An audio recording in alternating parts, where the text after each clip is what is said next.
और हमें ज्वाइन कर रहे हैं सीनियर जर्नलिस्ट हैं मसूद रज़ा साहब। वो हमें ज्वाइन करें और इसके साथ साथ थोड़ी ही देर में पाकिस्तान तहरीक इंसाफ के सीनियर रहनुमा शौकत बसरा साहब जो है वो भी हमें ज्वाइन करेंगे और उनसे भी इन मामलों के ऊपर बात करेंगे। मसूद, आपकी तरफ आ रहे हैं। बतौर जर्नलिस्ट ऑब्जर्वर आपने इससे पहले भी बहुत से इलेक्शन कवर किए हैं, देखे हैं। हम सबको उम्मीद ये थी कि ये फरवरी 2024 का जो इलेक्शन है ये पाकिस्तान के अंदर एक सियासी इस्तेहकाम लेकर आएगा और बिलखसूस पिछले 1.5-2 साल से जो हालात थे वो बड़े सियासी तौर के ऊपर भी, माशी तौर के ऊपर भी कोई ज़्यादा अच्छे नहीं थे, बहुत ज़्यादा ख़राब हालात थे। तो इस इलेक्शन के बाद जो सूरत हाल अब बनती हुई दिखाई दे रही है, तो आप समझते हैं कि ये हुकूमत सियासी और माशी इस्तेहकाम लाने में कामयाब हो जाएगी और इनको चैलेंजेस क्या होंगे? बहुत बहुत शुक्रिया खालिद भाई। इससे पहले बहुत ही खाल खाल लोग ऐसे होंगे, बहुत कम लोग ऐसे होंगे जिनको ये तवक्को होगी कि इन इलेक्शन के नताइज मुल्क में इस्तेहकाम लेकर आएंगे, क्योंकि ये इलेक्शन अपने वक्त पर नहीं हुए थे। इस इलेक्शन से पहले जो कुछ इस मुल्क में हो रहा था, जिस तरह से अदालती फैसले नहीं माने जा रहे थे, जिस तरह से इलेक्शन की तारीखें बढ़ रही थी, जिस तरह से इलेक्शन की तारीख दी नहीं जा रही थी, जिस तरह से निगरान हुकूमतें अपने वक्त से आगे जा चुकी थी, तो ये इलेक्शन जिस मौके पर हो रहे थे उस वक्त मुल्क में एक सियासी अफरा तफरी का माहौल था और एक प्री पोल रेगिंग के इल्जामात लग रहे थे इस इलेक्शन पर और इलेक्शन कमीशन पर और मुल्क की इलीट पर, मुख्तलिफ हलकों पर। तो बहरहाल फिर ये इलेक्शन जब हुए तो उसके बाद जो सूरत हाल इस वक्त तक नजर आ रही है, लगता यह है कि बड़ा अच्छा कंट्रोल करने की कोशिश की जा रही है। लेकिन आप ये देखें कि वो तमाम जमातें, चाहे वो पीपल्स पार्टी हो, नून लीग हो, MQM हो, जो इस वक्त इख्तिदार में है, वो अपने किसी बयानिए पे, किसी मरकज पे खड़ी हुई नहीं है, किसी प्रिंसिपल पे खड़ी हुई आपको नजर नहीं आ रही है। यानी पीपल्स पार्टी जो कल तक ऑर्डिनेंस के हवाले से कुछ और राय रखती थी, पीपल्स पार्टी जो प्राइवेटाइजेशन के हवाले से कुछ और राय रखती थी, आज जब ये ऑर्डिनेंस आए और जब ये सारा मामला आया तो उसके मौकिफ में खास तब्दीली है, उसके सियासी मौकिफ में एक तब्दीली नजर आ रही है। तो साफ पता चल रहा है कि जमातें जो है ये इख्तिदार की खातिर जो है ये इस पूरे इत्तेहाद का हिस्सा बनी है। और जहां तक आप बात कर रहे हैं कि क्या सियासी इस्तेहकाम आ जाएगा और माशी इस्तेहकाम आ जाएगा, सियासी इस्तेहकाम की तो हमने बात कर दी। माशी इस्तेहकाम, देखिए 19-20 बेहतरी हो सकती है, कुछ हम आगे जा सकते हैं, जैसे माजी में हम गए थे। कई कई मौके आते हैं, लेकिन होता यह है कि जब हम अपनी ग्रोथ बढ़ाते हैं तो हमारा करंट अकाउंट बढ़ जाता है, करंट अकाउंट कम करते हैं तो हमारी ग्रोथ रुक जाती है। देखना यह होगा कि क्या यह हुकूमत करंट अकाउंट को बढ़ने से रोके बगैर एक्सपोर्ट्स बढ़ा सकती है, ग्रोथ में इजाफा ला सकती है, नौकरियां पैदा कर सकती है। जो 10 करोड़ अफराद जो गुर्बत की लकीर से नीचे जिंदगी गुजार रही, क्या उन्हें ऊपर लेकर आ सकती है? तो ये इम्तिहान होगा। तो ऐसे इलेक्शंस जिनके नताइज का हमें अंदाजा था कि पार्लियामान किस तरह से होगी और पार्लियामान में वही सब कुछ नजर आ रहा है, तो ऐसी हुकूमत से ये तवक्को करना कि वो बहुत कोई माशी इनकलाब लेकर आ जाएगी, ये मेरे ख्याल में शायद ज्यादती होगी अपनी सोच के साथ भी और उस हुकूमत के साथ भी जो बेचारी बैठी हुई है। अच्छा, पीपल्स पार्टी का किरदार ऐवान के अंदर आपने देखा, ज़रा हम बाहर सड़कों की तरफ आएंगे बाद में। अभी एक तरफ जो है नवीद कमर साहब भी, खुर्शीद शाह साहब भी और पटेल साहब भी इन सदारती हुक्मनामों को असम्बली से पास करवाने की मुखालफत कर रहे थे और बड़ा उन्होंने गन गरज की बात भी की, लेकिन साथ फिर वोट भी दे दिया। तो ये पॉलिसी पीपल्स पार्टी, अभी आप इशारतन बात कर रहे थे कि अपनी इलेक्शन कैंपेन और अब हुकूमत में शमूलियत तो है ही है, कंट्रोल कोई भी कर रहा हो, तो इतना वाज़े तजाद आपको आगे चल के क्या दिखाई दे रहा है कि ये शहबाज शरीफ साहब के लिए नेक शगुन होगा या उनके लिए खतरात भी पैदा हो सकते हैं? खालिद भाई, आपको अभी अंदाजा हो रहा होगा, हम पाकिस्तान पीपल्स पार्टी की हुकूमत गुज़िश्ता 15 सालों से देख रहे हैं। अब माशाल्लाह 16वां साल है, हम नौजवानी से बुढ़ापे में आ गए इस हुकूमत को देखते देखते। सिंध तो हुकूमत, मैं आपको, जी सिंध हुकूमत, तो सिंध हुकूमत पीपल्स पार्टी की हुकूमत, तो पीपल्स पार्टी का तरीकाकार यह है कि पीपल्स पार्टी अपने रिकॉर्ड को दुरुस्त रखती है। वो आप उनसे कहेंगे कि जी ऑर्डिनेंस पास हुए, तो वो कहेंगे जी हमने तो पार्लियामान में खड़े होकर तकरीरें की थी कि ये तरीकाकार नहीं होना चाहिए, लेकिन हालात ऐसे थे कि मुल्क की मफाद में और 10 बहाने बनाकर फिर मजबूरन हमें ये सब कुछ करना पड़ा।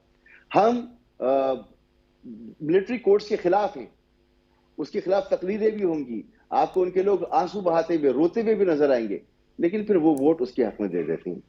तो ये पीपल्स पार्टी का तरीकाकार है, ये हम जानते हैं कि वो अपने रिकॉर्ड को दुरुस्त रखते हैं, और अगर आज नहीं तो कल वो इस रिकॉर्ड को दुरुस्त कर लेंगे। बहरहाल तो ये उनका तरीकाकार है।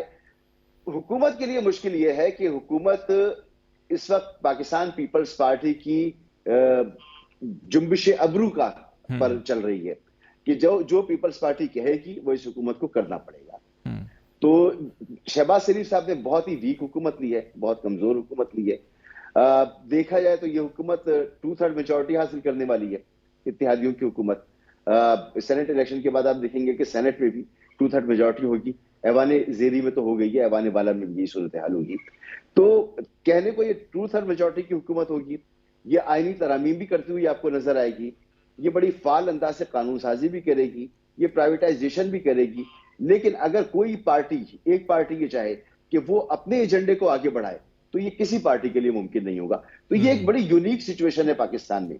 इससे पहले किसी पार्लियामेंट में हमने ये सिचुएशन नहीं देखी। मतलब 2/3 होते हुए भी काम वही होगा जो जहां से डोरियां कंट्रोल हो रही हैं। चलिए जरा शौकत बसरा साहब भी आ गए हैं। बसरा साहब, ये आपसे जरा ये पूछना चाहेंगे, हम सियासी मामलात की तरफ भी आएंगे। ये बताएं कि ये बहुत सी तनकीद हो रही है आपकी पार्टी के ऊपर कि आप पेशावर हाई कोर्ट से भी अपना केस जो है हार गए हैं, मखसूस नशिस्तों वाला, जहाँ पे आपको रिलीफ मिलता रहा कानून के मुताबिक, आइन के मुताबिक। आपको बल्ले का निशान भी वहाँ से मिल गया था, बाद में सुप्रीम कोर्ट से वो फैसला हुआ तो आपको नुकसान हुआ। तो वहाँ क्या तैयारी नहीं थी या क्या मामला हुआ ये कि वहाँ से भी आपको जो है कि नाकामी हुई है? खालिद भाई, इसकी मुबारकबाद दें पाकिस्तान के चीफ जस्टिस जनाब काजी फैजी साहब को। उन्होंने, आपका क्या ख्याल है कि वो ऐसी फैसला हो गया था? इसके पीछे आज जो कुछ हमारे साथ हो रहा है उसकी बुनियाद वो फैसला है जिसमें पाकिस्तान की सबसे बड़ी पार्टी का 11th आवर पे जब हमें निशानात अलॉट होने थे, हम टिकट होल्डर्स को, उनके आपको पता है कि बल्ला छीन लिया गया। और आपको पहले भी पता है जो कुछ पार्टी के साथ हुआ उसकी ये कंटिन्यूटी है। जो कुछ पूरा 1.5 साल फिर आखिरी 6 महीने जो कुछ हुआ, तो ये बल्ला छीनना हो या आपको पार्टी तोड़नी हो, प्रेस कॉन्फ्रेंस करवानी हो, 9 मई तो बहाना था, असल में निशाना तो इमरान खान और तहरीक इंसाफ थे। और आज जो आपने सवाल किया है, इसको मेरी बात की रेलिवेंसी में देख लें कि आपने ना हमें कैंपेन करने दी, ना हमें कोई पोस्टर, ना बैनर, ना झंडा, ना रैली, ना जलसा, ना जुलूस, और निशान भी छीन लिया। और आज आपको जो हमारे साथ धांधली होती नजर आ रही है, आप हुकूमत कह रहे हैं। किस बात की हुकूमत? कोई आइन नहीं, कोई कानून नहीं, ना कोई हुकूमत है। जालसाजी के जरिए आपने वो शहबाज टू काकड़, काकड़ टू शहबाज, ये फार्मूला चल रहा है। आपने 70-80 अरब रुपया कौम का लगा दिया, तो आपको चाहिए ये था, क्या जरूरत थी? वैसे ही नोटिफिकेशन कर देते इनके। जो मजलिस शुरा में एक मामला हुआ था। तो आज जो कुछ आपने सवाल किया कि हमारे साथ पेशावर हाई कोर्ट में हुआ है, पेशावर हाई कोर्ट में हमारी क्या मर्जी है? देखे ना, चले पेशावर हाई कोर्ट वाला फैसला तो हमारे खिलाफ आ गया, ये फॉर्म 47 वाला फैसला हमारे खिलाफ कौन दे रहा है? ये कहां से आ रहे हैं फैसले? अच्छा, शौकत बसरा जो 1 लाख से जीत के आया हुआ है, जो पहले नंबर पे, तीसरे नंबर पे साबिक आमद डिक्टेटर जनरल ज़ियाउल हक का बेटा जो 40,000 से आ रहा है, ये फैसला कहां से आ गया? ये भी हमारा कसूर है। देखिए ना, जब आपने हमें दीवार, इमरान खान को दीवार से दीवार लगाते लगाते, पार्टी को दीवार से लगाते लगाते पाकिस्तान से दीवार से लगाई जा रहे हैं, ये आज को अच्छा शगुन है कि आपने पहले, मैं फिर कह रहा हूं, ये खवातीन का हक था। आप जो 52% खवातीन है उनका हक छीन रहे हैं। ये इनको शर्म आनी चाहिए। मुझे बताइए ना, एक बसरा साहब एक चीज बताइएगा कि ये शेर अफजल मरवत साहब भी इस चीज़ का एतराफ़ कर रहे हैं कि कुछ पॉलिटिकल डिसीजन में गलती हुई। जैसे मामला शनानी साहब के साथ इत्तेहाद से शुरू हुआ था, वो चले गए कहीं बल्लेबाज के पास, फिर सुन्नी इत्तेहाद कौंसिल के पास जाएं या मजलिस वादतुल मुस्लिमीन के पास जाएं। उस इत्तेहाद में भी कह रहे हैं कि फ़ैसला शायद कुछ और किया था खान साहब ने, इम्प्लीमेंट कुछ और हुआ, जिसकी वजह से जो है कि अभी कोई नशिस्त भी नहीं है सुन्नी इत्तेहाद कौंसिल की। तो पॉलिटिकली भी आप समझते हैं कि हमेशा होता है कि जो ताकतवर हल्के हैं, एस्टैब्लिशमेंट हर जमात के अंदर अपने मोहरे डाल देती है, तो क्या आपके साथ भी कुछ ऐसा हो रहा है? नहीं, मैं खालिद भाई मरवत साहब की इस बात से डिसएग्री करता हूँ। ये एक प्री प्लान था, ये हमारे साथ होना ही होना था। आप बताइए ना, हम पहले बल्लेबाज की तरफ गए।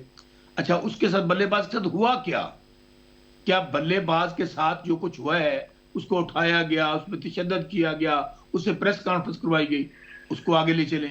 MWM हमने उनसे इत्तेहाद किया, तो उनके ऊपर क्या क्रिटिसिज्म आया, पूरा हमें बता दिया गया कि जी पता नहीं तो बनाउज़बिल्ला MWM जो है वो इंडिया की जमात है, उसके ऊपर कितनी तनकीद आई। अच्छा, फिर ये सुन्नी इत्तेहाद की तरफ आए, फिर ये नतीजा आया। हम किसी तरफ भी चले जाते, चूंकि मैं फिर आपको कह रहा हूं कि ये इलेक्शन था ही नहीं, ये इलेक्शन सिलेक्शन से अगली वाली चीज है, रिजेक्शन वाली। ये तो उन्होंने बता दिया था कि जो मर्जी कर ले तहरीक इंसाफ को। हमने पहले तो कहते थे इलेक्शन में हिस्सा ही नहीं लेने देना, और उन्होंने नहीं लेने दिया। हमारी कहां पार्टी थी? और फिर उसके बाद उन्होंने कहा नहीं कैंपेन करने देंगे, नहीं झंडा लगाने देंगे। अच्छा, ये सब कुछ अगर ऐसा ही होना है, आपको कोई लीगल फोरम तो नहीं मिलना, टोटल, तो फिर आप सड़कों पे भी नहीं आ रहे।